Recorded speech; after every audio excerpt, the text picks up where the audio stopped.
Assalamualaikum warahmatullahi wabarakatuh. Alhamdulillah, sholatu ala rasulillah, mabad. Kembali lagi kita di rembukan.com. Dan ngaji tipis-tipis kali ini kita akan meneruskan kembali kitab Irsyadul Ikhwan. Langsung saja, bismillahirrahmanirrahim. Fanailuhu mongko utawi merkolene syarib laha maring wa iku taatun taat. Fahamu mongko mahamono sapa sira au mubahan utawa mubah hale mubah.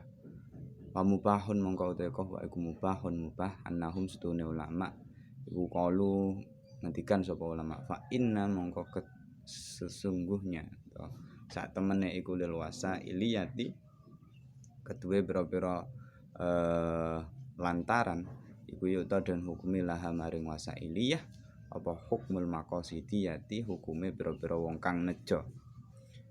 Bismillahirrahmanirrahim. Kemarin kita sudah membahas bahwa kopi itu layaknya wasilah. Dengan demikian, maka hukumnya kopi tergantung kepada hal yang dituju apa. Kalau hal yang dituju itu hukumnya mubah, maka kopi itu mubah. Kalau yang dituju adalah ibadah, maka minum kopi setara dengan ibadah. Kalau yang dituju makruh, maka hukumnya juga makruh. Terus kemudian kalau yang dituju itu haram, ya misal orang mau mencuri tapi ngantuk, terus kemudian dia ingin menghilangkan kantuknya dengan meminum kopi. Setelah dia minum kopi, dia melancarkan aksinya, yakni mencuri. Hal itu maka menyebabkan minum kopinya saja sudah haram, apalagi pencuriannya. Maka hal yang ditegaskan adalah lil wasailiyah yu'talaha hukmul maqasid, bahwa wasilah itu hukumnya sama seperti yang dituju apa gitu. Lalu Mbak Ihsan juga mengutip dari kitab Tafsiratul Ikhwan lil Alamah Syekh Muhammad At-Tarabisi Al-Halbi, yakni kitabnya Syekh Muhammad At-Tarabisi Al-Halbi yang judulnya Tabratul Ikhwan. Nah, di situ dibahas bahwa kopi ini punya 3 pengaruh terhadap tubuh. Yang pertama, membangkitkan kekuatan otak, yakni dengan mengkonsumsi kopi daya fokus kita lebih tinggi, orang lebih fokus, katakanlah seperti itu.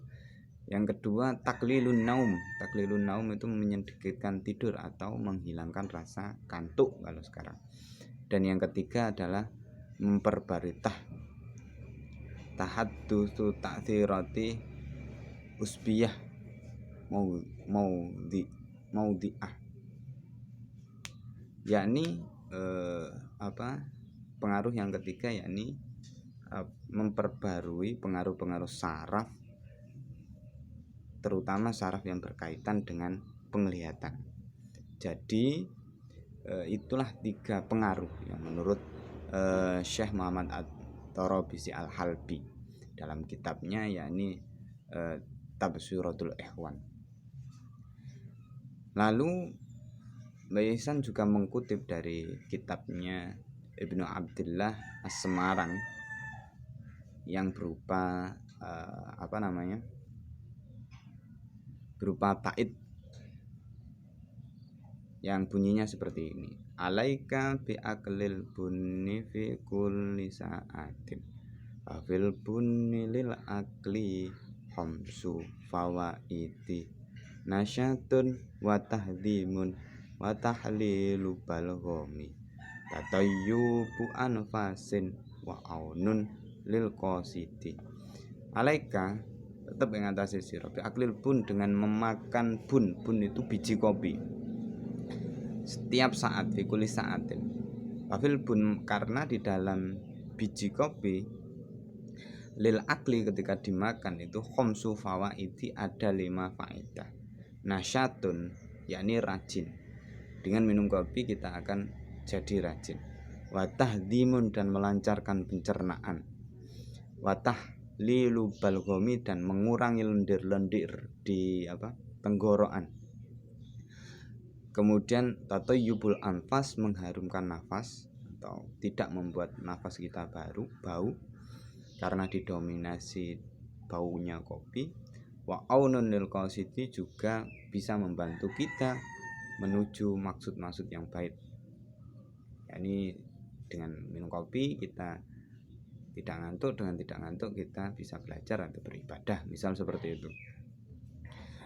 Selain itu di dalam syarah Mbak Ihsan Jampes juga menyinggung terkait teh, bahwa beliau menjelaskan ada yang namanya minuman yang bernama syai, yang mana juga dikenal di tanah Jawa dengan kata tih. Beliau menulisnya ta, ya, dan ha, tih. Nah, kalau teh itu kan, kalau kopi itu kan dibahasakan Mbak Ihsan Jampes sebagai biji yang dikeringkan, terus kemudian di roasting, dibakar, terus kemudian dihaluskan atau digrinder, setelah itu diseduh. Maka teh ini adalah daun yang dikeringkan kemudian diseduh seperti itu. Nah, daun ini, teh ini berasal dari Cina sana. Lalu kemudian di abad ke-17 teh ini menyebar atau keluar dari Cina hingga ke Brazil, Hindi, dan seluruh negara-negara yang lain. Nah, di dalam teh ini ada manfaat-manfaatnya juga. Tapi beliau mengistilahkan, mengatakan bahwa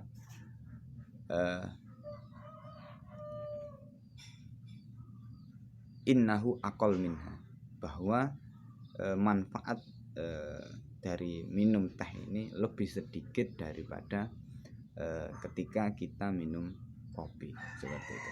Jadi ini sebagai perbandingan antara teh kopi dan ada minuman lain yang dinamakan teh. Manfaatnya juga ada tapi tidak sebaik atau sebanyak kopi, seperti itu. Akhirul kalam, assalamualaikum warahmatullahi wabarakatuh.